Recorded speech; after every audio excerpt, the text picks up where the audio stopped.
Hello friends, मैं आशा करता हूँ कि आप लोग सब कोई बहुत अच्छे हैं। तो फ्रेंड्स, हम लोग का एनसीईआरटी का लाइन बाय लाइन सीरीज जो चल रहा है, तो उसका नेक्स्ट सेशन में मैं आप सब लोग को स्वागत करता हूँ। तो आज हम लोग फर्स्ट सेशन में जो हम लोग नया चैप्टर स्टार्ट किए हैं, केमिकल बॉन्डिंग, फर्स्ट चैप्टर में हम लोग इंट्रोडक्शन पार्ट देखे थे। तो आज हम लोग कॉजल लेविस अप्रोच जो है और ऑक्टेट रूल, दोनों टॉपिक को हम लोग आज रीडिंग करेंगे। तो चलिए बिना समय गवाए हम लोग क्या करते हैं, शुरू करते हैं लाइन बाय लाइन इसको रीडिंग करना। तो देखिए यहाँ पे क्या बोल रहा है, in order to explain the formation of chemical bond in terms of electrons। in terms of electrons मतलब बोलने का क्या मतलब है, क्योंकि बॉन्ड जो फॉर्म हो रहा है उसमें इलेक्ट्रॉन ही पार्टिसिपेट कर रहा है, इसलिए बोल रहा है कि in terms of electrons a number of atoms were made। मतलब बहुत सारा क्या किया गया है, एटम्स किया गया है। but it was only in 1916 when Quetzal and Lewis succeeded independently in giving a satisfactory explanation। They were the first to provide some logical explanation of valence which was based on the inertness of noble gas। क्या बोलने का मतलब है कि जो atoms का bonding का theory है उसके लिए बहुत सारा मतलब एटम्स लिया गया, बहुत सारा पूरी तला गया, लेकिन फर्स्ट जो पूरी था, जो पूरी फूला, वो किसका था? कोजेल एंड लेविस का। मतलब बोलने का मतलब है कि फर्स्ट साइंटिस्ट जो था, मतलब बहुत सारा एटम लिया जा रहा था कि एटम्स क्यों बॉन्ड फॉर्म करता है, और उसका सेटिस्फैक्टरी जो एक्सप्लेनेशन है, मतलब प्रॉपर जो एक्सप्लेनेशन और थ्योरी दिया था, जो सक्सेस बहुत ज़्यादा हुआ, वो 1916 में कोजेल एंड लेविस का सबसे पहला थ्योरी था। तो आपको याद रखना है कि सबसे पहला जो बॉन्डिंग का थ्योरी कौन दिए थे, वो कोजेल एंड लेविस दिया था। और ये आपको याद रखना है कि जो कोजेल लेविस का जो ये है आपका थ्योरी था, वो किसके ऊपर बेस्ड था? डायरेक्ट क्वेश्चन स्टेटमेंट बेस्ड आता है, यहाँ पे देखिएगा, based on the inertness of noble gas. Kossel Lewis का जो थ्योरी था वो बेस्ड था इनर्टनेस ऑफ नोबेल गैस। देखिए कोजेल एंड लेविस ने क्या किया जानते हैं, वो रिवर्स इंजीनियरिंग का काम किया यहाँ पे। जैसे चाइना बहुत ज़्यादा फेमस है ना रिवर्स इंजीनियरिंग का, तो उसी प्रकार कोजेल एंड लेविस ने यहाँ पे रिवर्स इंजीनियरिंग का काम किया। उन लोग क्या किया, उन लोग ऑब्जर्व किया आपका नोबेल गैस को। उन लोग देखा कि नोबेल गैस इनर्ट क्यों है, तो देखा उन लोग को पता चला कि नोबेल गैस इनर्ट इसीलिए है क्योंकि वो स्टेबल है। तो फिर उन लोग और तहकीकात करना स्टार्ट किए कि ये स्टेबल कैसा है। तो फिर उन लोगों को पता चला क्योंकि इसका वैलेंस सेल में 8 इलेक्ट्रॉन है। हम लोग जानते हैं नोबेल गैस का वैलेंस सेल में 8 इलेक्ट्रॉन रहता है, जिसका जनरल फॉर्मूला होता है क्या, NH2 और Np6। इसका वैलेंस सेल में 8 इलेक्ट्रॉन है, इसलिए स्टेबल रहता है। तब जाके क्या किया, इन लोग रिवर्स इंजीनियरिंग स्टार्ट किया, और इन लोगों को पता लगा कि एटम्स जब बॉन्ड बनाता है तो उसका वैलेंस सेल में 8 इलेक्ट्रॉन प्रेजेंट्स होता है, जिसके कारण वो स्टेबल हो जाता है और नोबेल गैस जैसा प्रॉपर्टी शो करता है, इनर्ट हो जाता है उसके बाद। तो नोबेल गैस को बेस्ड बना के क्या किया था, अपना थ्योरी को उन लोग बनाया था कोजेल ने। आप लोग को याद रखना है ये। आगे पढ़ते देखिए क्या बता रहा है। Lewis picture the atom in terms of a positively charge kernel. Lewis क्या किया, DSLR का कैमरा लाया और क्या किया, फोटो खींचा। फोटो खींच के क्या किया, देखिए बता रहे हैं आपको। देखिए, Lewis picture the atom in terms of positively charge kernel, the nucleus plus the inner electron and the outer shell that could accommodate a maximum of 8 electrons. क्या किए लेविस जो है वो एटम्स का पिक्चर लिया और उसको दो पार्ट में डिवाइड कर दिया एटम्स का, एक कर्नल और एक आउटर सेल। देखिए यहाँ पे देखिए, यहाँ पे मैं दिखा रहा हूँ। जैसे देखिए, जैसे मान लीजिए ये हम लोग जानते हैं कि एटम के अंदर बहुत सारा सेल से रहता है, जिसमें क्या रहता है आपका इलेक्ट्रॉन रहता है, और बीच में क्या रहता है, अपना न्यूक्लियस रहता है। और ये हम लोग का क्या है, ये हम लोग का वैलेंस सेल है, ये हम लोग का वैलेंस सेल है ना, ये हम लोग का आपका वैलेंस सेल है। तो ये जो लेविस क्या था, वो क्या किए कि वैलेंस सेल को अलग कर दिया और पूरा इनर सेल मतलब जितना भी है इनर सेल में जितना भी सेल आ रहा, पूरा इनर सेल और न्यूक्लियस सबको मिला के उसका क्या नाम दे दिया, ये सबको मिला के नाम दे दिया कर्नल। इसको कर्नल का नाम दे दिया। कर्नल मतलब क्या होता है, एक इंग्लिश वर्ड है, इसका मतलब होता है कि इनर पार्ट को कर्नल बोलते हैं। तो इनर पार्ट का नाम दिया कर्नल। तो यहाँ पे आपको याद रखना है एक पॉइंट कि कर्नल में क्या क्या प्रेजेंट रहता है, खाली न्यूक्लियस नहीं, न्यूक्लियस प्लस जितना भी इनर सेल है, अगर वैलेंस सेल को छोड़ के जितना भी इनर सेल है सब उसको, और प्लस न्यूक्लियस, इसको मिला के हम लोग क्या बोलेंगे, कर्नल बोलेंगे। देखिए यहाँ पे देखिए लिखा हुआ है nucleus plus the inner electrons, जितना भी है उसको कर्नल नाम दिया। और वो देखा कि जो आउटर इलेक्ट्रॉन्स है आउटर सेल से, उसको आउटर सेल्स नाम दिया। और वो मतलब वो थ्योरी दिया कि आउटर सेल में मैक्सिमम कितना इलेक्ट्रॉन्स प्रेजेंट होना चाहिए, 8 इलेक्ट्रॉन्स। क्योंकि आउटर सेल में अगर 8 इलेक्ट्रॉन प्रेजेंट रहेगा तो क्या होगा, वो नोबेल गैस जैसा प्रॉपर्टी शो करेगा, और वो क्या रहेगा, वो स्टेबल रहेगा। आपको ये याद रखना। चलिए आगे पढ़ते हैं क्या बता रहा है। he further assumed that these 8 electrons occupy the corner of a cube which surround the kernel. वो क्या ये किए, जो 8 इलेक्ट्रॉन आउटर सेल में रहता है ना, वो कैसा रहता है, जैसे एक क्यूब का फॉर्म में रहता है। जैसे मैं देखिए ये पिक्चर में आपको दिखाया हूँ, आप देख रहे हैं एक क्यूब, जैसे ये देखिए पूरा कर्नल है, पूरा कर्नल है, मतलब पूरा इनर सेल और आपका प्रोटॉन न्यूक्लियस, न्यूक्लियस में प्रोटॉन और न्यूट्रॉन रहता है, पूरा इनर सेल और आपका न्यूक्लियस है। और उसका चारों ओर जो वैलेंस सेल का इलेक्ट्रॉन है वो कैसे प्रेजेंट रहता है, वो बोला कि वैलेंस सेल में 8 इलेक्ट्रॉन रहना मैक्सिमम रह सकता है, मैक्सिमम 8 इलेक्ट्रॉन रह सकता है, मिनिमम 1-2 कुछ भी रह सकता है, लेकिन मैक्सिमम 8 होना चाहिए। और मैक्सिमम जब 8 होगा तो स्टेबल होगा। और वो जो आपका आउटर सेल का जो इलेक्ट्रॉन्स है वो क्यूब का फॉर्म में रहता है, देखिए इस तरह का क्यूब का फॉर्म में रहता है। तो क्यूब क्यों एज्यूम किया, क्योंकि क्यूब का 8 कॉर्नर रहता है, देखिए 8 कॉर्नर रहता है, 1 2 3 4 5 6 7 8 कॉर्नर रहता है क्यूब का, इसलिए वो एज्यूम किया कि जो इलेक्ट्रॉन्स है वो क्यूब का फॉर्म में रहता है। और क्योंकि इलेक्ट्रॉन दोनों आपस में क्या करता है, रिपेल करता है, और कॉर्नर में अगर प्रेजेंट रहेगा तो उसका डिस्टेंस बड़े रहेगा या इलेक्ट्रॉन्स का, और उसमें रिपल्सन भी कम होगा। इसलिए क्या होता है कि एक क्यूब के फॉर्म में पूरा कर्नल के चारों ओर रहता है आउटर जो इलेक्ट्रॉन्स है, और कॉर्नर में प्रेजेंट रहता है, ताकि एक इलेक्ट्रॉन का दूसरे इलेक्ट्रॉन के प्रति क्या हो जाए, रिपल्सन कम रहे। अब आशा करता हूं आपको समझ में आया। चलिए आगे बढ़ते हैं, आगे क्या बोल रहा है, thus the single outer cell electron of sodium would occupy one corner of the cube, while in the case of a noble gas all the 8 corner would be occupied. तो क्या बताएं कि वो बताया कि आउटर सेल जो है वो क्यूब का फॉर्म में रहता है। तो बता रहे हैं कि क्यूब का फॉर्म में रहता है, और उस क्यूब में हम लोग जानते हैं कॉर्नर रहता है 8 कॉर्नर, और उस कॉर्नर में इलेक्ट्रॉन रहता है। तो कितना इलेक्ट्रॉन रहेगा वो डिपेंड करता है कि उसका आउटर सेल में कितना इलेक्ट्रॉन रहे। मतलब आउटर सेल को वो क्यूब के रूप में मान लिया कि आउटर सेल जो है वो क्यूब का एक फॉर्म है, और उसका 8 कॉर्नर होगा, और उस कॉर्नर में कितना इलेक्ट्रॉन प्रेजेंट रहेगा वो डिपेंड करता है कि उस जो एटम है उसका आउटर सेल में कितना इलेक्ट्रॉन है। तो यहाँ पे देखिए ये बता रहे कि जो सोडियम है, सोडियम का देखिए हम लोग जानते हैं 11 होता है। सोडियम का क्या होता है, आपका एटॉमिक नंबर होता है 11 होता है। तो हम लोग इसको लिखते हैं कितना, 2 8 1। तो देखिए इसका आउटर सेल में 1 इलेक्ट्रॉन रहता है, तो आउटर सेल में 1 इलेक्ट्रॉन रहता है। तो ये बता रहा है कि ये जो क्यूब फॉर्म होता है ये का सोडियम का, उसका कॉर्नर में केवल एक ही इलेक्ट्रॉन प्रेजेंट रहता है, एक ही इलेक्ट्रॉन प्रेजेंट रहता है, और बाकी सातों जो कॉर्नर है, बाकी सातों कॉर्नर क्या होता है, उसका वैकेंट रहता है, उसमें एक भी इलेक्ट्रॉन नहीं रहता है सोडियम के केस में। उसी प्रकार बता रहे कि नोबेल गैस के केस में, मान लीजिए मैं ले लिया ये का आपका नियॉन का एग्जाम्पल ले लिया। तो नियॉन का क्या होता है 2 8। तो देखिए इसका वैलेंस सेल में 8 इलेक्ट्रॉन रहता है। तो होता है कि नियॉन क्या केस में जो क्यूब फॉर्म करता है, आउटर सेल जो क्यूब का फॉर्म में रहता है, उसका सारा कॉर्नर पूरा फुल रहता है, वैकेंसी पूरा फुल रहता है, पूरा 8 कॉर्नर में क्या होता है, इलेक्ट्रॉन प्रेजेंट रहता है। इसका बोलने का मतलब यही है। तो चलिए देखिए आगे बढ़ते हैं, आगे क्या बता रहा है, this octet of electrons represent a particularly stable electronic arrangement. तो बता रहे थे कि ये जो ऑक्टेट का अरेंजमेंट है, क्यूब का जो 8 कॉर्नर जब प्रेजेंट रहता है, इलेक्ट्रॉन 8 कॉर्नर प्रेजेंट में रहता है, एक स्टेबल इलेक्ट्रॉनिक अरेंजमेंट क्या करता है, आपका शो करता है। तो उसके बाद देखिए क्या बता रहे हैं, Lewis postulate that atoms achieve the stable octet when they are linked by chemical bonds. यहीं से क्या किया उन लोग, मतलब ये निष्कर्ष निकाला कि एटम्स क्यों मतलब ये करता है, लिंक करता है बॉन्डिंग बनाने के लिए, क्योंकि अगर लिंक करता है तो उन लोग क्या करता है, मतलब स्टेबल ऑक्टेट फॉर्म करता है। यहीं से ऑक्टेट रूल का भी मतलब क्या हुआ, जन्म हुआ, कि जब एटम क्या करते हैं, बॉन्ड बनाते हैं, तो उसका वैलेंस सेल में 8 इलेक्ट्रॉन्स प्रेजेंट रहता है, जिसके कारण इसमें क्या होता है, स्टेबिलिटी आता है, स्टेबल अरेंजमेंट शो करता है लोग, ठीक है। तो इसीलिए क्या करता है, आपका जो एटम्स है वो क्या करते हैं, बॉन्ड बनाता है। तो चलिए देखिए आगे बढ़ते हैं, आगे क्या बता रहा है, देखिए यहाँ पे, in the case of sodium and chlorine, this can happen by the transfer of an electron from sodium to chlorine, thereby giving the Na plus and Cl minus ion. In the case of other molecules like Cl2, H2, F2, etc., the bond is formed by the sharing of a pair of electrons between the atoms. In this process, each atom attains a stable outer octet of electrons. देखिए यहाँ पे क्या बता रहा है, देखिए बता रहा है कि सोडियम और क्लोरीन के बीच जो बॉन्ड बनता है, यहाँ पे देखिए सोडियम और क्लोरीन के बीच जब बॉन्ड बनता है ना, देखिए सोडियम और क्लोरीन के बीच, क्योंकि ये बोला है कि वैलेंस सेल में 8 इलेक्ट्रॉन बनाना है, बॉन्ड करके। तो देखिए अगर सोडियम का हम लोग एग्जांपल लेते हैं तो क्या इसका इलेक्ट्रॉनिक कॉन्फिगरेशन क्या रहता है, 2 8 1 रहता है। और क्लोरीन का देखिए क्या होता है, हम लोग जानते हैं 17 होता है एटॉमिक नंबर, तो हम लोग इसको लेते हैं 2 8 7।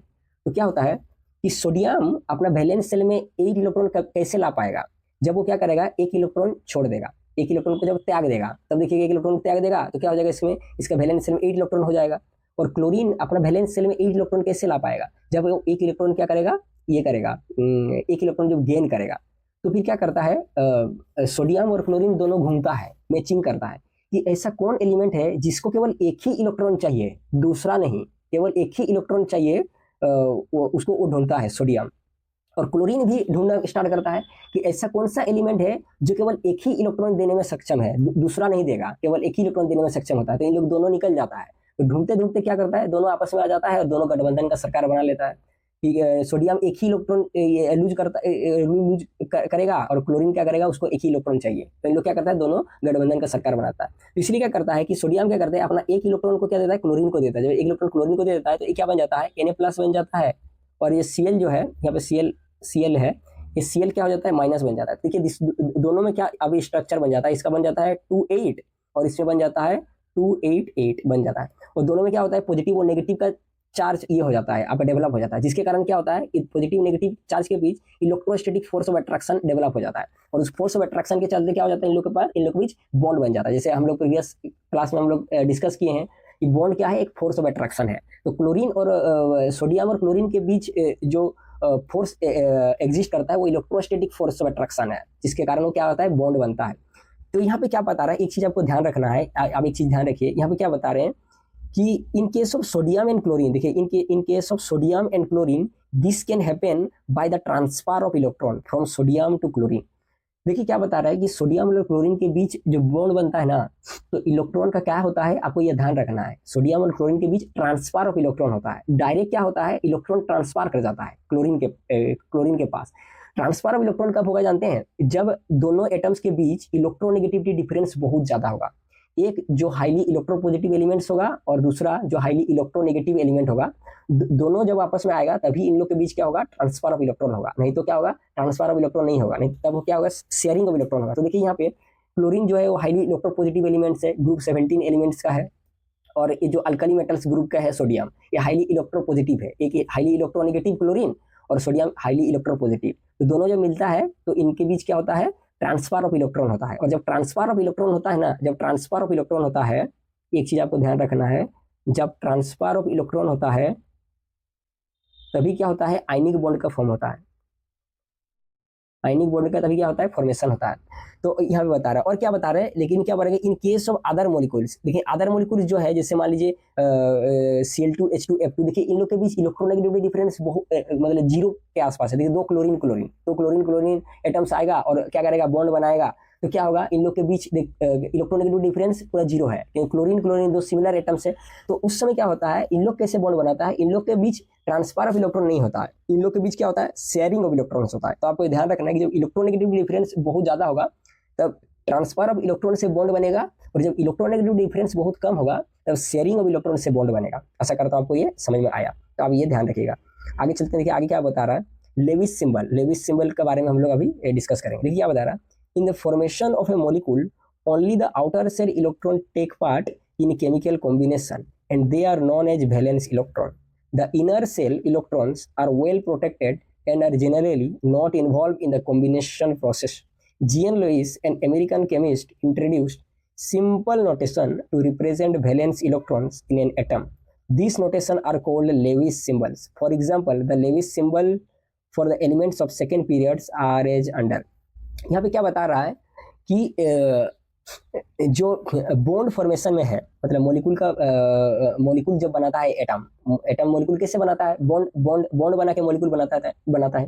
तो मॉलिक्यूल का फॉर्मेशन में यहाँ पे क्या बता रहा है लेविस, कि जो आउटर सेल का इलेक्ट्रॉन्स है वही केवल पार्टिसिपेट करता है, इनर सेल का इलेक्ट्रॉन क्या करता है, पार्टिसिपेट नहीं करता, क्योंकि इनर सेल का इलेक्ट्रॉन्स के ऊपर क्या होता है, न्यूक्लियस का बहुत ज्यादा फोर्स ऑफ अट्रैक्शन रहता है, जिसके कारण क्या होता है कि उन लोग मतलब सेल से बाहर पार्टिसिपेट करने के लिए नहीं जा पाता है, पार्टी वगैरह करने के लिए नहीं जा पाता है, क्योंकि बहुत ज्यादा रेस्ट्रिक्शन रहता है इनर सेल के प्रति, फोर्स ऑफ अट्रैक्शन बहुत ज्यादा रहता है न्यूक्लियस का, और आउटर सेल में उतना ज्यादा फोर्स ऑफ अट्रैक्शन नहीं रहता है। इसी कारण क्या करता है, उन लोग ट्रांसफर में या शेयरिंग में क्या करता है, पार्टिसिपेट कर जाता है बहुत आसानी से, जो आउटर सेल का इलेक्ट्रॉन्स है। ये बोलने का मतलब यही है। तो यहाँ पे क्या बता रहा है कि जो आउटर सेल का इलेक्ट्रॉन्स है जो पार्टिसिपेट करता है आपका बॉन्डिंग में, जो बॉन्डिंग में पार्टिसिपेट करता है उसको क्या बोलते हैं, वैलेंस इलेक्ट्रॉन। वैलेंस इलेक्ट्रॉन क्यों बोलते हैं? क्योंकि ये लोग वैलेंस सेल में रहता है। वैलेंस सेल हम लोग क्या करते हैं, आउटर सेल को ही वैलेंस सेल बोलते हैं, बहुत आसान सा बात है। वैलेंस इलेक्ट्रॉन क्योंकि वैलेंस सेल में रहता है। तो यहाँ पे क्या बता रहा है कि वैलेंस इलेक्ट्रॉन को जो हम लोग ये सब नोटेशन देते थे ना, पहला इसका नोटेशन का जो श्रेय जाता है वो लेविस को ही जाता है। ये जो डॉट का जो हम लोग नोटेशन देते हैं वैलेंस इलेक्ट्रॉन दिखाने के लिए, वो सबसे पहला जो इसका डिस्कवर किया था वो लेविस ही किया था। ये डॉट रिप्रेजेंट करता है कि इसका वैलेंस सेल में कितना इलेक्ट्रॉन है। जैसे देखिए आप ये को देखेंगे लिथियम का कितना होता है, देखिए आप देखिए हम लोग यहाँ 1s2 2s1, देखिए वैलेंस वाले में इसका एक इलेक्ट्रॉन है, तो इसलिए 1 डॉट से हम लोग डिनोट करते हैं। उसी प्रकार बेरिलियम का देखते हैं हम लोग क्या होता है 1s2 2s2, तो 2 इलेक्ट्रॉन रहता है इसका, इसलिए 2 हम लोग क्या करते हैं इसका 2 डॉट से डिनोट करते हैं। बोरोन का आउटर सेल में 3 इलेक्ट्रॉन रहता है, इसीलिए 3 से हम लोग डिनोट करते हैं। कार्बन का 4 इलेक्ट्रॉन रहता है, इसलिए 4 से हम लोग इसको डिनोट करते हैं। उसी प्रकार नियोन का 8 इलेक्ट्रॉन रहता है वैलेंस सेल में, इसलिए 8 डॉट से हम लोग इसको क्या करते हैं रिप्रेजेंट करते हैं। ये बहुत आसान है, आपको ये समझ में आएगा। चलिए आगे पढ़ते हैं, आगे क्या बता रहे हैं देखिए यहाँ पे significance of Lewis symbol. Lewis symbol का सिग्निफिकेंस क्या है यहाँ पे हम लोग पढ़ने वाले हैं। क्या बता रहे हैं कि the number of dots around the symbol represent, क्या रिप्रेजेंट करता है देखिए ये जो डॉट्स है ये क्या रिप्रेजेंट करता है, देखिए नंबर ऑफ डॉट्स क्या रिप्रेजेंट करता है, ये dots the number of valence electrons, जितना भी ये डॉट्स है एटम्स के ऊपर जो डॉट्स हम लोग लगाते हैं लेविस सिंबल जिसको बोलते हैं, लेविस सिंबल में जो डॉट्स लगाते हैं वो रिप्रेजेंट क्यों करते हैं वैलेंस इलेक्ट्रॉन। जैसे मैं आपको बता चुका हूँ जितना डॉट्स होगा उस एलिमेंट्स के आउटर सेल में उतना इलेक्ट्रॉन्स होगा। तो क्या बता रहे हैं, this number of valence electrons help to calculate a common or group valence of the elements. This group valence of elements is generally either equal to the number of dots in Lewis symbol और 8 minus the dots और valence electrons. क्या बता रहा है कि जो Levi's ऐसे नहीं दे दिया, इसका देखिए सिग्निफिकेंस, आप देखिए इसका सिग्निफिकेंस सुनेंगे तो आपका दिमाग क्या हो जाएगा, दिमाग का बत्ती गुल हो जाएगा। ये जो डॉट्स हम लोग रिप्रेजेंट कर रहे हैं ना लेविस सिंबल में, जैसे डॉट्स हम लोग रिप्रेजेंट कर रहे हैं, ये जो डॉट्स हम लोग रिप्रेजेंट कर रहे हैं, ये डॉट्स देखिए कैसे मतलब क्या रिप्रेजेंट करता है। जैसे लिथियम के केस में हम लोग ले रहे थे, लिथियम के केस में हम लोग 1 डॉट्स लगा रहे थे, ठीक है। बेरिलियम के केस में हम लोग क्या कर रहे थे 2 डॉट्स लगा रहे थे, 2 डॉट्स लगा रहे थे। उसके बाद कार्बन के केस में हम लोग क्या कर रहे थे 4 डॉट्स लगा रहे थे, 4 डॉट्स लगा रहे थे। तो ये डॉट्स क्या रिप्रेजेंट करता है, ये डॉट्स क्या रिप्रेजेंट करता है, आप बोलेंगे सर अभी तो बताएंगे डॉट्स रिप्रेजेंट करता है इसका वैलेंस सेल में कितना इलेक्ट्रॉन प्रेजेंट रहता है, लेकिन उससे भी बढ़ के इन लोग थोड़ा और आगे चला गया है, उससे भी बढ़ के और कुछ भी रिप्रेजेंट करता है कि ना केवल valence electrons, number of valence electrons दर्शाता है, वो तो दर्शाता ही है, बल्कि क्या करता है एलिमेंट्स का वैलेंसी को भी दर्शाता है। वैलेंसी देखिए आप एक चीज याद रखिएगा कि वैलेंस इलेक्ट्रॉन और वैलेंसी दोनों डिफरेंट चीज है। वैलेंस इलेक्ट्रॉन क्या है कि उसका आउटर सेल में कितना इलेक्ट्रॉन है, वो है वैलेंस इलेक्ट्रॉन। और वैलेंसी क्या है कि बॉन्डिंग बनाने के लिए वो कितना इलेक्ट्रॉन शेयर किया है, कितना इलेक्ट्रॉन शेयर किया है, कितना इलेक्ट्रॉन लूज किया है या कितना इलेक्ट्रॉन गेन किया है, वो है वैलेंसी। जितना मतलब अपना ऑक्टेट पूरा करने के लिए जितना इलेक्ट्रॉन्स लूज या गेन कर रहा है उसको होता है उसका वैलेंसी। और वैलेंस इलेक्ट्रॉन होता है कि जितना नंबर ऑफ इलेक्ट्रॉन्स प्रेजेंट है उसका आउटर सेल्स में। तो ये जो वैलेंसी और वैलेंस इलेक्ट्रॉन है वो कभी कभी बराबर भी हो जाता है एलिमेंट्स का, और कभी कभी बराबर नहीं भी होता है, ये डिपेंड करता है। चलिए मैं दिखाता हूँ कैसे कब कहाँ पे बराबर होता है। अगर मान लीजिए वैलेंस सेल में 4 इलेक्ट्रॉन प्रेजेंट रहता है, 4 इलेक्ट्रॉन्स, वैलेंस सेल में अगर 4 इलेक्ट्रॉन्स प्रेजेंट रहता है ना, तो उसका नंबर ऑफ वैलेंस इलेक्ट्रॉन्स और वैलेंसी दोनों बराबर ही रहता है, मैक्सिमम 4 तक रहेगा। देखिए जैसे लिथियम के केस में इसका वैलेंस इलेक्ट्रॉन में 1 डॉट्स है, 1 इलेक्ट्रॉन है, तो इसका वैलेंस इलेक्ट्रॉन और वैलेंसी दोनों बराबर है। देखिए बेरिलियम के केस में, देखिए बेरिलियम्स में 2 इलेक्ट्रॉन्स है इसका वैलेंस इलेक्ट्रॉन में, तो इसका क्या होता है कि इसका वैलेंस इलेक्ट्रॉन्स और वैलेंसी दोनों बराबर होता है, मैक्सिमम 4 तक जाएगा।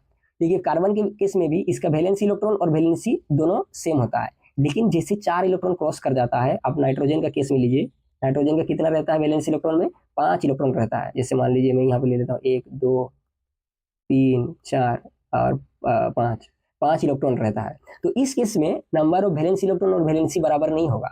इस केस में क्या कैसे करना है, इसका वैलेंसी कैसे निकालना है कि 8, इसका वैलेंसी कैसे निकालेंगे 8 minus number of valence electron. तो 8 minus number of valence electron कितना है, तो इसका वैलेंस इलेक्ट्रॉन 5 है, तो हम लोग 5 से माइनस कर देंगे तो इसका वैलेंसी जो है वो 3 निकल के आ जाएगा, वैलेंसी 3 निकल के आ जाएगा आपका सोडियम के केस में। उसी बार ऑक्सीजन का केस में देखिए 6 इलेक्ट्रॉन रहता है, 6 इलेक्ट्रॉन रहता है। आप देखिए इसका वैलेंसी में वैलेंस इलेक्ट्रॉन 6 रहता है, तो इसका वैलेंसी कैसे निकालेंगे 8 माइनस 6, तो 2 इसका वैलेंसी निकल के आ जाएगा। वैसे करके अगर नियोन का केस में देखेंगे तो नियोन का 8 इलेक्ट्रॉन रहता है वैलेंस सेल में, वैलेंस सेल में इसका आपका 8 इलेक्ट्रॉन्स रहता है, इसका वैलेंस सेल में 8 इलेक्ट्रॉन्स रहता है, 8 8 इलेक्ट्रॉन्स रहता है। तो इसका वैलेंसी कैसे निकालेंगे, 8 माइनस 8 0। तो हम लोग जानते हैं कि नियॉन एक नोबेल गैस है, इसका वैलेंसी 0 होता है, तो इसका वैलेंसी हम लोग 0 होता है। तो आपको ऐसे आपको याद करना है। अगर वैलेंसी कैसे निकालेंगे कि अगर 4 या 4 से कम है वैलेंसी इलेक्ट्रॉन, तो कुछ माइनस वगैरह करना नहीं है, वैलेंसी इलेक्ट्रॉन काउंट करके डायरेक्ट बोल दीजिए इसका वैलेंसी है। और अगर 4 से ज्यादा रहता है तो क्या करना है आपको, 8 से माइनस करके उसका क्या करना है, वैलेंसी आपको निकालना है। आशा करता हूँ कि समझ में आया। तो चलिए आगे बढ़ते हैं, क्या बता रहे हैं। Kossel in relation to chemical bonding draw attention to the following facts. Kossel जो था क्या किए, यहाँ पे थोड़ा मिटाता हूँ, उसके बाद हम लोग डिस्कस करते हैं कि कुछ फैक्ट्स को क्या किया, ऑब्जर्व किया। क्या फैक्ट्स ऑब्जर्व किया, यहाँ पे देखिए क्या बता रहे कि in the periodic table the highly electronegative halogens and the highly electropositive alkali metals are separated by the noble gas। कोजेल ने क्या मतलब ये निकाला, ऑब्जर्वेशन निकाला, मतलब जब वो बॉन्डिंग का थ्योरी दिया रहा था, क्या बता रहा कि जो हाईली इलेक्ट्रोपॉजिटिव एलिमेंट्स है और जो हाईली इलेक्ट्रोनेगेटिव एलिमेंट्स है वो नोबेल गैस से क्या है, नोबेल गैस से सेपरेट है। नोबेल गैस क्या करे, ब्रिजिंग का काम कर रहा है, ब्रिज का काम कर रहा है। मतलब नोबेल गैस का इस पर हाईली इलेक्ट्रोनेगेटिव एलिमेंट्स और उस पर हाईली इलेक्ट्रोपॉजिटिव एलिमेंट्स। कैसे, जैसे आप देखिए सेकंड पीरियड्स का मैं एलिमेंट्स लेता हूँ कुछ, जैसे मान लीजिए मैं लेता हूँ कार्बन ले लिया, ठीक है, कार्बन, कार्बन के बाद आता है क्या, नाइट्रोजन, कार्बन नाइट्रोजन, ऑक्सीजन आता है, उसके बाद क्या आता है, फ्लोरीन आता है, उसके बाद फ्लोरीन आता है और उसके बाद आता है नियॉन, ठीक है, उसके बाद आता है नियॉन। तो देखिए आप एटॉमिक नंबर लिखूंगा तो ऑक्सीजन का 8 होता है, इसका 9 होता है, उसका 10 होता है। उसके बाद नियॉन के बाद कौन सा इलेक्ट्रॉन आता है, 10 के बाद 11 आएगा, तो 11 किसका होता है, 11 किसका होता है, 11 होता है आपका सोडियम का, सोडियम का होता है। तो यहाँ पे वही बता रहा है कि देखिए जो highly electronegative elements, highly electronegative elements कौन है, फ्लोरीन है, और हाईली इलेक्ट्रोपॉजिटिव एलिमेंट्स कौन है, हाईली इलेक्ट्रोपॉजिटिव एलिमेंट्स कौन है, सोडियम।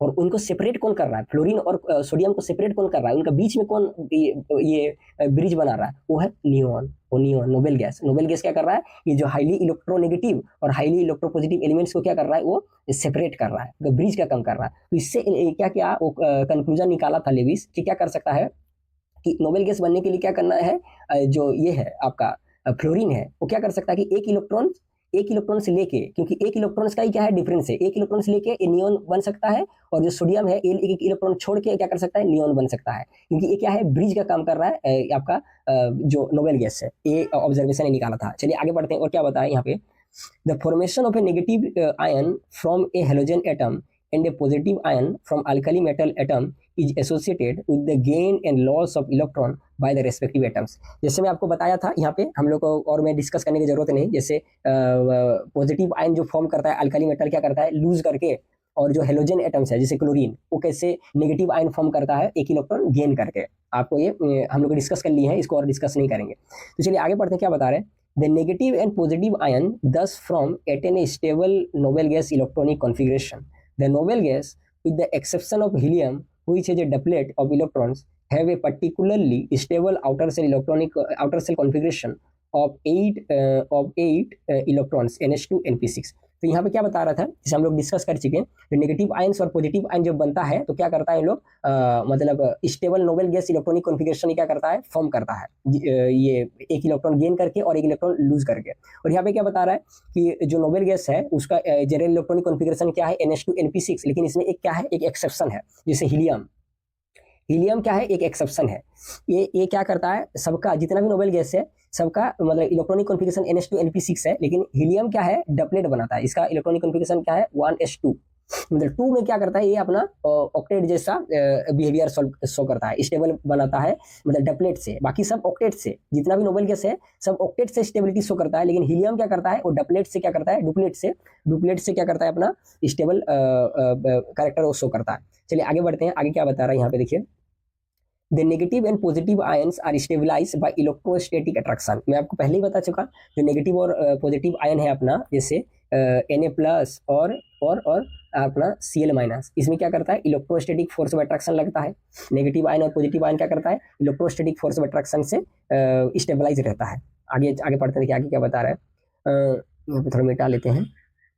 यहाँ पे क्या बोल रहा है देखिए, For example, the formation of NaCl from sodium and chlorine according to the above scheme can be explained as। देखिए यहाँ पे क्या बता रहे हैं, Na प्लस जो है इसमें क्या रहता है, मैं बताइए आपको क्या रहता है, इसका उसका 11 इलेक्ट्रॉन रहता है, 11 इलेक्ट्रॉन रहता है। तो इसको कैसे लिखे हम लोग, नियॉन प्लस 3s1। तो नियोन का क्या रहता है 10, नियोन का 10 इलेक्ट्रॉन 10 एटॉमिक नंबर रहता है। तो 11 इसको शॉर्टकट में लिखने का ज्यादा आसान तरीका है। जैसे देखिए यहाँ पे सोडियम है ना, सोडियम है, तो सोडियम को हम लोग कैसे लिखेंगे 1s2 2s2 2p6 3s1। तो ऐसा इतना लिखना हम लोग को पड़ेगा, तो इतना पापड़ बेलने की जरूरत नहीं। तो देखिए 1s2 2s2 2p6 इस यहाँ तक क्या है, ये 10 इलेक्ट्रॉन है, और 10 इलेक्ट्रॉन किसका होता है, नियोन का होता है। 10 इलेक्ट्रॉन अपना नियोन का होता है, तो नियोन लिख लीजिए, नियोन लिख लीजिए। और उसके बाद आपको क्या करना है, उसके बाद नियोन तक क्या हो जाएगा 10 इलेक्ट्रॉन हो गया, और सोडियम को 11 करना है, तो 3s1 आपको कर देना है ऐसे करके। देखिए एक हम लोग को मैं आपको ट्रिक्स बता रहा हूँ कि कैसे क्या क्या करना है। जैसे नियोन है ना, आप जानते हैं नियोन कौन सा पीरियड में आता है, आपको नोबेल गैस का पीरियड याद रखना है कि कौन कौन सा पीरियड है। जैसे हीलियम है वो फर्स्ट पीरियड में आता है, नियोन है हीलियम नियन नियन जो है वो सेकंड पीरियड में आता है, आर्गन जो है वो थर्ड पीरियड में आता है, क्रिप्टन जो है वो आपका फोर्थ पीरियड में आता है। क्रिप्टन जो है आर्गन थर्ड पीरियड में, क्रिप्टन फोर्थ पीरियड में आता है। तो इसके ऐसे करके आपको क्या करना है, पीरियड का नंबर याद हो जाएगा तो आप तुरंत लिख सकते हैं। जैसे नियन देखिए सेकंड पीरियड में आता है, सेकंड पीरियड में आता है ना, नियन सेकंड पीरियड में आता है, तो इसके लिए एन का वैल्यू 2 है नियन के लिए। तो इसके बाद देखिए मैं नियन के बाद डायरेक्ट 3s1 लिख दिया। तो जानते हैं कि नियन का पीरियड नंबर 2 है, मतलब एन का वैल्यू 2 है। तो इसके बाद जो भी एस और पी आएगा ना, वो n+1 s होगा और n+1 p होगा, और जो भी डी आएगा वो n होगा, और जो भी एफ आएगा वो n-1 आएगा। तो इसीलिए देखिए इसका 2 है, पीरियोडिक नंबर n=2 है, इसलिए मैं 3s1 लिखा। उसके बाद 3p लिखूंगा, और डी आएगा तो 2d होगा। डी का भी आप लोग को जरूरत नहीं, वो थोड़ा हायर एटॉमिक नंबर में हम लोग ये करेंगे, डिस्कस करेंगे। तो आपको याद रखना है कि यहाँ पे देखिए 3s1 कैसे लिख दिया, क्योंकि नियॉन का जो पीरियडिक ये है, मतलब पीरियड है वो 2 है, और 2 के बाद जो s और p आएगा वो n+1s और n+1p होगा। तो n+1s 2 है, तो 2+1 3, इसलिए 3s1 हम लोग यहाँ पे लिखे। तो आशा करते हैं आपको ये समझ में आया। देखिए यहाँ पे क्या होगा कि नियॉन सोडियम के लिए हम लोग क्या लिखे, नियॉन 3s1 लिख दिए। तो क्या करेगा, एक इलेक्ट्रॉन अगर ये लूज कर देगा, एक इलेक्ट्रॉन लूज कर देगा ना, तो देखिए ये क्या होगा, नोबेल गैस का कॉन्फिगरेशन बना दिया। Na+ मतलब ये क्या हो गया, नोबेल गैस कॉन्फिगरेशन बन गया, और क्या हो जाएगा, वो स्टेबल हो जाएगा। और देखिए क्लोरीन का भी देखिए ऐसे, क्लोरीन का देखिए, क्लोरीन का जैसे देखिए नियॉन कर दिया 10 इलेक्ट्रॉन हो गया, और इसका 17 होता है, इसका क्या होता है 17 होता है इलेक्ट्रॉनिक नंबर। तो नियॉन तक 10 हो गया, 3s2 3p5 कर दिया, तो क्या हो गया 10 + 7 17 हो गया। तो ऐसे भी यहाँ पे देखिए ऐसे किया कि नियॉन का क्या होता है n=2 होता है, पीरियोडिक नंबर पीरियड कितना, कौन सा पीरियड में आता है नियॉन, सेकंड पीरियड में, तो n=2। तो मैं आपको बोला था कि सेकंड पीरियड के लिए उसके बाद जो भी s और p ऑर्बिटल आएगा वो n+1 और n+1s होगा और n+1p होगा। तो ये 2 है, तो देखिए इसलिए 3s और 3p लिखा मैं, 2 है, 2+1 3s, 2+1 3p।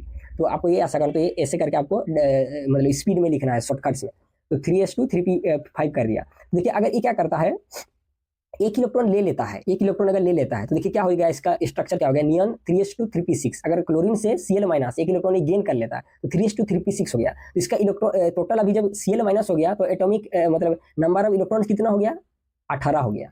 तो जो क्या होता है, किसका इलेक्ट्रॉनिक नंबर होता है ये 18, आर्गन का। तो देखिए ये भी क्या हो गया, एक इलेक्ट्रॉन लेके एक और मतलब नोबेल गैस बन गया 18 वाला, कौन है वो, आपका आर्गन। तो इसलिए क्या करता है कि जो एलिमेंट्स है वो क्या करते हैं, इलेक्ट्रॉन्स को गेन और लूज करते हैं, क्योंकि इलेक्ट्रॉन को गेन और लूज करके क्या करता है वो एक मतलब नोबेल गैस वो बना लेता है अपने आप को। नोबेल गैस का एक क्या होता है, एक मतलब डुप्लीकेट बना लेता है। इसी कारण क्या करता है, ये इलेक्ट्रॉन को गेन करता है या लूज करता है। तो आगे पढ़ते हैं, आगे क्या बता रहे हैं यहाँ पे देखिए, similarly the formation of CaF2 में बी सोन एज CaF2 जो है इसका भी कैसे बनता है CaF2। देखिए कैल्शियम है, कैल्शियम का क्या रहता है, हम लोग जानते हैं कि कैल्शियम का आपका ये 20 होता है, एटॉमिक नंबर कितना होता है 20। तो 20 को कैसे लिखेंगे हम लोग, आर्गन + 4s2। तो देखिए मैं आपको बता दें कि आर्गन जो है, आर्गन का पीरियोडिक नंबर 3 होता है, थर्ड पीरियड का एलिमेंट्स है आर्गन।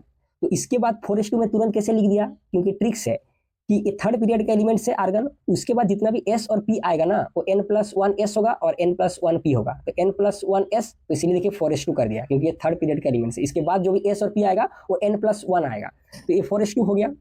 आर्गन इसका देखिए इसका इलेक्ट्रॉनिक कॉन्फ़िगरेशन क्या लिखे, आर्गन और 4s2। अगर एक इलेक्ट्रॉन 2 इलेक्ट्रॉन से छोड़ देगा, कैल्शियम अगर 2 इलेक्ट्रॉन छोड़ देगा, तो क्या हो जाएगा, ये आर्गन जैसा एक नोबेल गैस बन जाएगा। इसलिए पसंद करता है कैल्शियम 2 इलेक्ट्रॉन छोड़ना।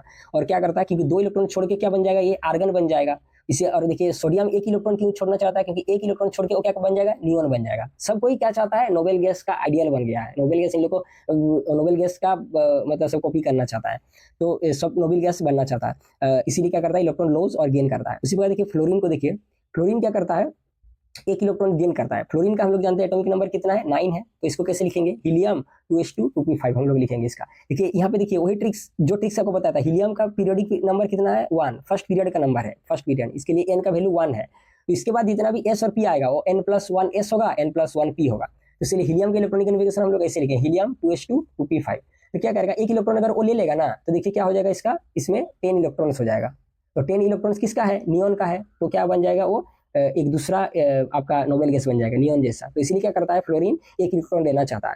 तो यहाँ पे देखिए जो कैल्शियम है CF2 कैसे बनाता है, कैल्शियम क्या करता है, 2 इलेक्ट्रॉन छोड़ता है और 2 फ्लोरीन आता है और कैल्शियम का एक एक इलेक्ट्रॉन को लेता है और CF2 मॉलिक्यूल्स क्या करता है, बना देता है। क्योंकि कैल्शियम जो है 2 इलेक्ट्रॉन छोड़ता है और 2 फ्लोरीन एटम्स आता है, 2 फ्लोरीन एटम्स आके क्या करता है, एक एक इलेक्ट्रॉन को गेन करता है और क्या करता है, दोनों फ्लोरीन स्टेबल हो जाता है और कैल्शियम भी जो है 2 इलेक्ट्रॉन छोड़ के वो भी स्टेबल हो जाता है, इसलिए वो क्या करता है, CF2 मॉलिक्यूल बना देता है। इसके बाद क्या बता रहे हैं, the bond formed as a result of the electrostatic attraction between the positive and negative ions was termed as electrovalent bond। क्या बता रहा है, देखिए यहाँ पे बहुत इंपॉर्टेंट पॉइंट्स है। The bond formed as a result of the electrostatic attraction between the positive and negative ions was termed as electrovalent bond। मैं आपको पहले ही बताया था कि इलेक्ट्रोस्टैटिक अट्रैक्शन के कारण जो बॉन्ड बनता है उसको हम लोग क्या बोलते हैं, इलेक्ट्रोवेलेंट बॉन्ड, या फिर इसका दूसरा नाम क्या है, इसका दूसरा नाम है आयनिक बॉन्ड। इलेक्ट्रोवेलेंट बॉन्ड को भी हम लोग क्या बोलते हैं, आयनिक बॉन्ड बोलते हैं, आयनिक बॉन्ड बोलते हैं। और क्या बता है कि इलेक्ट्रोस्टैटिक फोर्स ऑफ अट्रैक्शन में जो बॉन्ड बनता है इलेक्ट्रोस्टैटिक फोर्स ऑफ अट्रैक्शन के कारण उसको हम लोग आयनिक बॉन्ड या इलेक्ट्रोवेलेंट बॉन्ड बोलते हैं। इसके लिए कंडीशन क्या है कि हाईली इलेक्ट्रोपॉजिटिव एलिमेंट्स और हाईली इलेक्ट्रोनेगेटिव एलिमेंट्स जब मिलता है तब क्या होता है, आपका इलेक्ट्रोवेलेंट बॉन्ड या आयनिक बॉन्ड बनता है। आपको ये ध्यान रखना है कि हाईली इलेक्ट्रोपॉजिटिव एलिमेंट और हाईली इलेक्ट्रोनेगेटिव एलिमेंट्स जब आपस में क्या करता है, मतलब इलेक्ट्रॉन्स को ट्रांसफर करता है, तभी क्या होता है आपका इलेक्ट्रोवेलेंट बॉन्ड्स या आयनिक बॉन्ड्स बनता है। चलिए आगे बढ़ते हैं, आगे क्या बता रहे हैं, the electrovalence is thus equal to the number of units of charge on the ion. Thus calcium is assigned as a positive electrovalence of 2 while chlorine a negative electrovalence of 1। तो क्या बता रहे हैं कि यहाँ पे कि इन लोग क्या कंक्लूजन निकाला लेविस कि जो वैलेंसी है, इलेक्ट्रोवैलेंसी है, वैलेंसी को इलेक्ट्रोवैलेंसी क्यों बोल रहा है, क्योंकि इलेक्ट्रॉन के चलते ही क्या हो रहा है, वैलेंसी का हम लोग डेफिनेशन बना रहे हैं इलेक्ट्रॉन का शेयरिंग के चलते, इसलिए कभी कभी वैलेंसी को इलेक्ट्रोवैलेंस भी हम लोग बोल देते हैं। तो क्या बता रहे हैं कि वैलेंसी को इन लोग कैसे डिफाइन किया आगे चल के कि एलिमेंट्स के ऊपर कितना ज्यादा चार्ज क्रिएट हो रहा है, जितना ज्यादा चार्ज क्रिएट हो रहा है उतना ज्यादा वो क्या है, उसका वैलेंसी है। जैसे कैल्शियम का देखिए, कैल्शियम बॉन्ड बनाने के लिए क्या बन रहा है, कैल्शियम बॉन्ड बनाने के लिए Ca2+ बन रहा है। जो सोडियम है, सोडियम बॉन्ड बनाने के लिए क्या बन रहा है, Na+ बन रहा है, Na+ बन रहा है। जैसे एल्यूमिनियम देखिए, एल्यूमिनियम क्या बनाता है, Al3+ बनाता है, Al3+ बनाता है। तो ये बता दें कि जितना जो चार्ज, जो यूनिट चार्ज ये मतलब क्रिएट हो रहा है, मतलब ऑक्टेट फॉर्मेशन करने के कारण एलिमेंट्स के ऊपर, वही चार्ज क्या क्या रिप्रेजेंट करता है, उसका वैलेंसी को भी रिप्रेजेंट करता है। जैसे कैल्शियम का वैलेंसी 2 है तो इसके लिए 2+ चार्ज हो गया। जैसे सोडियम का वैलेंसी 1 है इसलिए +1 चार्ज हो गया। जैसे एल्यूमिनियम का वैलेंसी 3 है इसलिए +3 चार्ज हो गया। तो उसका जो चार्ज है उसको वैलेंसी को रिप्रेजेंट करता है। तो चलिए आगे बढ़ते हैं, आगे क्या बता रहे हैं यहाँ, Causal's postulations provide the basis for the modern concept regarding ion formation by electron transfer and the formation of ionic crystallization compounds। क्योंकि कोजेलिस क्या बता रहा था कि जैसे आयनिक बॉन्ड जब फॉर्म होता है तो क्या होता है कि इलेक्ट्रॉन का ट्रांसफर से क्या होता है, वो आपका आयनिक बॉन्ड्स फॉर्म होता है। His views have proved to be of great value in the understanding and systematization of the ionic compounds। ionic compounds के फॉर्मेशन में इसका जो व्यूज है बहुत ही मतलब हेल्पफुल है, बहुत ही सेटिस्फाइड थ्योरी है आयनिक कंपाउंड्स को एक्सप्लेन करने के लिए लेविस का पोस्टुलेशन। लेकिन क्या हुआ, at the same time he did not recognise the fact that a large number of compounds did not feed into this concept. आगे चलिए क्या हुआ कि बहुत सारा कंपाउंड्स ऐसे भी है, क्योंकि आपको ये क्या बताया था, लेविस क्या बता रहा था कि एटम्स बॉन्ड क्यों बनाता है, क्योंकि वो क्या करता है, ऑक्टेट अपना वैलेंस सेल में क्या करता है, ऑक्टेट पूरा करता है, वैलेंस सेल में ऑक्टेट पूरा करता है सारा एलिमेंट्स, इसलिए क्या करता है, एटम्स बॉन्ड बनाता है। लेकिन आगे चल के देखा गया कि बहुत सारा ऐसे भी एलिमेंट्स है जो क्या करता है, बॉन्ड बनाता है लेकिन उसका ऑक्टेट पूरा नहीं होता है, फिर भी क्या करता है, वो बॉन्ड बना के स्टेबल होता है। तो क्या क्या एलिमेंट था, जैसे मान लीजिए BeCl2 मॉलिक्यूल्स में ले लेता हूँ, जैसे BeCl2 मॉलिक्यूल्स, BeCl2 मॉलिक्यूल्स देखिए, BeCl2 मॉलिक्यूल्स का देखिए कैसे होता है, जैसे BeCl2 का कितना आपका जैसे बेरिलियम्स का 2 वैलेंसी रहता है, तो वैलेंसी यहाँ पे मैं ले लिया, ठीक है, तो वैलेंसी यहाँ पे ले लिया। जैसे क्लोरीन के साथ क्या करेगा, बॉन्ड बनाएगा। तो क्लोरीन का हम लोग जानते हैं वैलेंस सेल में 7 इलेक्ट्रॉन रहता है, तो 7 इलेक्ट्रॉन से आप दिखा दीजिए यहाँ पे ऐसे करके, 7 इलेक्ट्रॉन से आप यहाँ पे ऐसे करके लिखा दीजिए, 7 इलेक्ट्रॉन से लिखा दीजिए। तो क्या करेगा, क्लोरीन को भी क्या करना है, ऑक्टेट पूरा करना है, तो क्या करेगा, 1 इलेक्ट्रॉन शेयर करेगा आपका बेरिलियम से, तो 1 इलेक्ट्रॉन से क्या कर लिया, शेयर कर लिया। ये भी क्लोरीन इसका साथ है, 1 इलेक्ट्रॉन बेरिलियम से शेयर कर लिया, तो इसका भी क्या हो गया, ऑक्टेट पूरा हो गया। लेकिन जो बेरिलियम से ये क्या करता है, 1 इलेक्ट्रॉन शेयर करा देगा क्लोरीन से शेयर करता है, और क्या बनाता है, BeCl2 मॉलिक्यूल्स बनाता है। लेकिन यहाँ पे इस केस में देखिए, जो बेरिलियम है इसका तो 8 इलेक्ट्रॉन्स पूरा है, इसका भी 8 इलेक्ट्रॉन्स पूरा है, लेकिन बेरिलियम्स का 8 इलेक्ट्रॉन्स पूरा नहीं है। इसका वैलेंस शेल में कितना इलेक्ट्रॉन्स है, देखिए 1 2 3 4 इलेक्ट्रॉन्स ही प्रेजेंट है, लेकिन फिर भी क्या बना रहा है, ये बॉन्ड बना रहा है। ऐसे बहुत सारा एक्सेप्शनल केस है, जैसे आप देखेंगे PCl5 आप देखिएगा, PCl5, तो PCl5 में फॉस्फोरस का वैलेंस शेल में 10 इलेक्ट्रॉन्स है, ये भी क्या करता है आपका मतलब ऑक्टेट रूल को ये भी फॉलो नहीं करता है, मतलब 8 से ज्यादा हो गया। तो ऐसे बहुत सारा जो मॉलिक्यूल्स था वो क्या किया, जो लेविस का कॉन्सेप्ट था उसमें फिट नहीं हो पाया। ये क्या हुआ था, लेविस का ड्रॉबैक था। लेविस जो था कुछ ही एलिमेंट्स का कुछ ही एलिमेंट्स का बॉन्ड फॉर्मेशन को सेटिस्फैक्टरी मतलब फैक्टरली क्या किया था, वो आपका एक्सप्लेन कर पाया था, मतलब पूरा सारे जो एलिमेंट्स था सबका बॉन्ड फॉर्मेशन को वो बहुत अच्छा से आसानी से एक्सप्लेन करने में वो सक्षम नहीं था। चलिए नेक्स्ट सेक्शन रीडिंग करते हैं। देखिए इसमें क्या बोला है, ऑक्टेट रूल हम लोग क्या करेंगे, नेक्स्ट सेक्शन में हम रीडिंग करेंगे। ये ऑलरेडी मैं आप लोग को समझा चुका हूँ, आपको पूरा समझ में आएगा, जस्ट एक हम लोग रीड कर लेते हैं। ये क्या बोल रहा है कि Kossel and Lewis in 1916 develop an important theory of chemical combination between atoms known as electronic theory of chemical bondings. Electronic theory of chemical bonding, Kossel Lewis का जो थ्योरी था उसको बोला जाता था electronic theory of chemical bondings, क्योंकि electron का participate से क्या हो रहा है, केमिकल बॉन्ड बन रहा है, इसीलिए इसको electronic theory of chemical bonding बता रहा है। इसमें क्या बता रहा है, according to this atoms can combine either by transfer of valence electrons from one atom to another, gaining or losing, or by sharing of valence electrons in order to have an octet in their valence shell. This is known as octet rule. जैसे मैं आपको समझाया था कि NaCl जब बन रहा है तो क्या हो रहा है, ट्रांसफर ऑफ इलेक्ट्रॉन से क्या बन रहा है, बॉन्ड बन रहा है। तो ये क्या बताए थे लेविस कि बॉन्ड 2 तरह से बनता है, एक ट्रांसफर ऑफ इलेक्ट्रॉन्स और एक दूसरा शेयरिंग ऑफ इलेक्ट्रॉन्स। और बॉन्ड बना के क्या करता है, जो एटम्स है अपना वैलेंस शेल में 8 इलेक्ट्रॉन्स गेन कर लेता है, जिसके कारण इसको क्या हो जाता है, वो स्टेबल हो जाता है। मतलब ट्रांसफर ऑफ इलेक्ट्रॉन और शेयरिंग ऑफ इलेक्ट्रॉन्स करके क्या करता है, एटम्स अपना वैलेंस शेल में 8 इलेक्ट्रॉन्स ऑक्यूपाई कर लेता है, जिसके कारण इसमें स्टेबिलिटी आ जाता है। और इसी को क्या बोला गया है, this is known as octet rule, और इसी को ऑक्टेट रूल बोला गया है। आशा करता हूँ आपको ये समझ में आया है।